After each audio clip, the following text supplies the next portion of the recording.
I'll tell you a little bit about SYPartners, and I'll put myself into that context. So SYP is what we would call a transformation firm.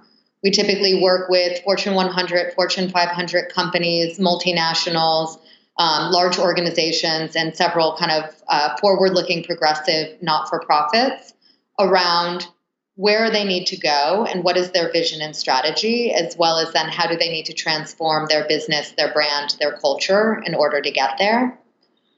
In that context, the work in which we do is incredibly collaborative and co-creative, where design and strategy work together to solve problems rather than kind of more traditional agency models where you might have strategy kind of solving on one side and design potentially decorating on the other. And in that context, I've been at SYP for about 11 years. I spent the first 8 years in our strategy group, managing our strategy team for a number of years, and spent the last 3 years building a leadership development platform to help emerging leaders develop the capabilities they need to lead today. So we developed Superpowers based on our 20 plus years of experience working with some of the world's most forward-thinking leaders and really looking at what are the different archetypes of how people show up at their best, and trying to decide, which of these looking at our experience working with some of the world's most forward-thinking leaders and figuring out the different archetypes of how people show up as their best selves, which arrived us at 21 human-centered superpowers, or what we call them. They're not based on scientific research, but really pattern mapping of what we've seen out in the world.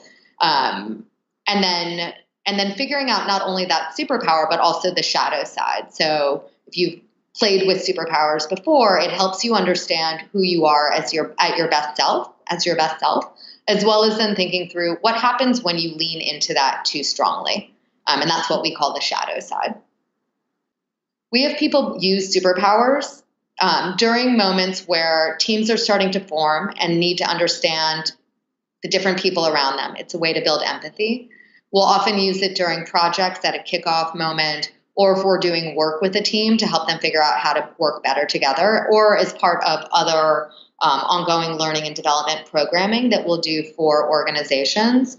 Often what it'll reveal is the different patterns of who is on a team and how they interact with each other, which sparks conversations and gives people a common language to use to talk about themselves with their peer set. It'll also often reveal at times when a team might be over-indexing on one superpower or a set of superpowers, but what gaps they might have in order to kind of round out the team. If we were to redevelop superpowers now, I don't know that I would do anything differently about it. I mean, I think it's such a simple and elegant game that allows people to really tap into their best self and gives them a language and a way of discussing it with the people around them that I've not found it to be deeply flawed. I think, if anything, we've tried to create tools around it to let other people use it without us being in the room so that others can facilitate it easily with their teams. So I, like most people, find it difficult to have a single superpower. So often we will tell people that they can have two, what we would call a major and a minor. And so superpowers take place in a context. It's how you show up with other people. So my two superpowers, the first is systems thinking, which helps me see all the different pieces of a puzzle, the levers that I can pull, how I can affect change, and how to make a system work differently and better together. That shows up with my team, particularly when we're in kind of deep problem-solving mode. My other superpower is empathy, which is more about being able to see the world through the perspectives of other people and understand how they're feeling and experiencing the dynamic around us, which is equally as important in problem solving, though it tends to play a different way in a group dynamic. In the context of future work, I think that there are three factors or attributes that will be essential.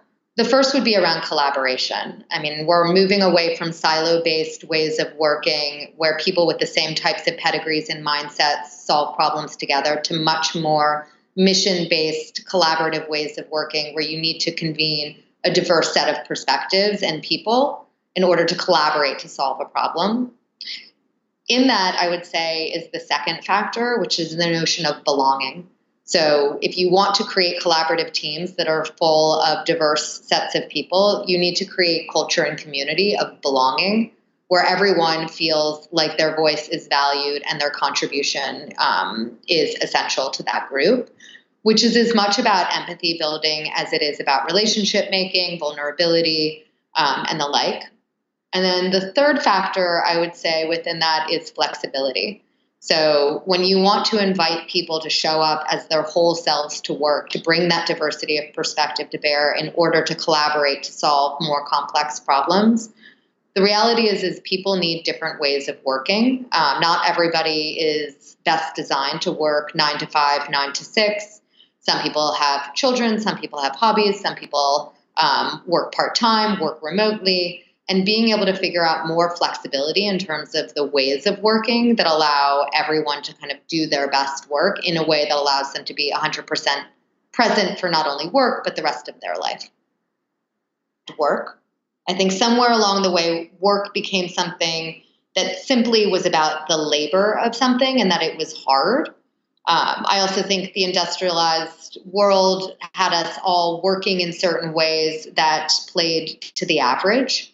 Not to use play in that sense there, but aimed itself at the average. What was the lowest common denominator to get people to learn, understand, get something done? And I think, as you guys have talked about, and as we all know, we're moving into a world of constant disruption where the challenges that we're facing are getting more and more complex. And in that context, I think it's not about seeing work versus play, but seeing work as play. That the nature of solving more complex problems requires creativity, imagination, innovation, and this fundamentally invites in different ways of working, different modes of working, whether that be more visual, more interactive, more tactile, using of your hands. These things are all multimodal ways of working that can stimulate the brain, stimulate conversation, stimulate idea generation that can lead to better results.